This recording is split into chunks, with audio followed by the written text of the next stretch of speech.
Hi all, I have yet another amazing game to show you from David Grosvenor.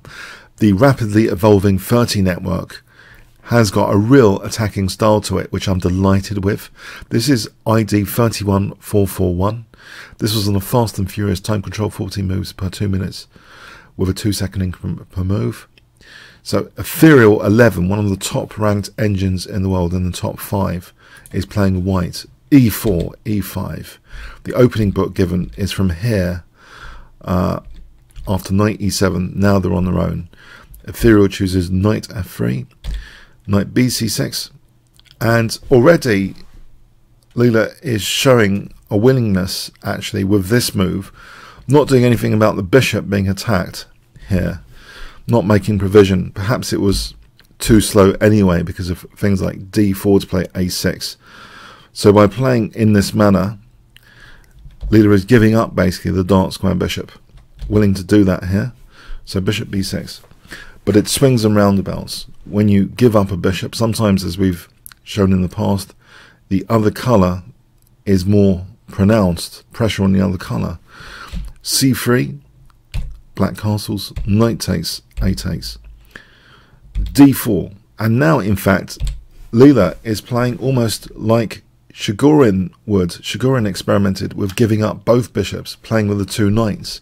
We're literally going to have a Shigurin style experiment here going on after d5, knight b8, queen c2, f5, really committing basically to giving up this light square bishop. The bishops are locked in a bit. After h3, the idea is to give up the light square bishop. So what are the upsides of doing this, giving white the dreaded bishop pair to a major top 5 engine, no less, giving up the bishop pair like this? Is this going against conventional wisdom? Is there something about this position which makes it exceptional? f4 is played. We have queen e2. Now g4 would make matters worse, at least for the light square bishop. For example, knight g6. This scenario, black is well placed, especially on the dark squares here, and should have a small edge technically overall. So queen e2, knight d7, bishop d2. The bishops don't have too much scope at the moment. It's pretty closed position. White castles, king h8, king h2, and now g5, very aggressive stuff. Queen c4, queen d8, going back to hold the c7 pawn. But this move looks a little bit on the artificial side. It's blocking this c pawn, isn't it? What is white doing structurally in terms of pawn breaks? Is it nothing? There's no major pawn break available for white. We see bishop g4, knight f6, and the bishop goes into e6. This visually looks impressive to have a bishop on e6, but does it help white's king safety, for example? Queen e8, offering c7 here. It's ignored because the queen, actually, at the moment, is holding e4. So if the queen went to take, then there's knight takes e4, taking out an important centre pawn. So white first reinforces the central pawn. Now, does this pawn need to be protected? Leela doesn't think so. Queen h5, going all in for this attack. Queen takes c7. g4, ignoring the knight being attacked. h4. On queen takes e7, queen takes h3 check, f3 is a form pawn winning the game, basically. That's going to be mating after the forms are filled. It's checkmate. Bureaucracy is over. So h4 is played, knight g6, offering again the d6 pawn. Now white plays king g2 here. On queen takes d6, black can smash through, it seems. Knight takes h4 check. Is not check, sorry. Knight takes h4, rook h1. Knight f5 check, though, now. Discovering a check, hitting the queen. And because the queen's protected, this is basically winning a whole rook. So that's undesirable for white to do that. If we look here on g takes, this position after queen takes, and then g3 is fairly convincing. Black gets a checkmate in this variation, check and mate. So we have king g2 being played, not taking on d6. The greedy queen of Ethereal trying to just munch pawns, it seems, around. Okay, knight e8, at least protecting d6 for a moment, offering b6, which was a double pawn anyway. Now rook takes a2, trying to tie, it seems, white down a bit to restrict activities with rook takes a2, getting a pawn back, of course. On knight g7, yeah, it's bishop c1. White gets pretty solid, and this bishop, you'll note here, is occupying this diagonal. And that can make things tricky for the attacking potential here. So actually there's more to it than taking this pawn. It's trying to tie down and distract some of these pieces. It's also potentially having an influence on the second rank. We see c4, knight g7, and now bishop c3. So the bishop's sliding away from this potentially useful defensive diagonal. On queen takes d6, we can see actually the rook is very useful after rook takes b2. For example here, rook b3, and it actually exerts a direct influence on white's king safety after knight takes h4. Queen takes, here, there's rook g3 check. And we see in this variation how destructive that rook is playing in white's king safety. So bishop c3, trying to lock down that rook and its influence. But the bishop has gone away from this diagonal. We see rook a6 offering b7. And the rook just comes to support its fellow rook. Hello, hello again. Hello, hello. Queen d7. Okay, on queen b6 as an example, it seems as though this might actually be, this kind of continuation might actually be eventually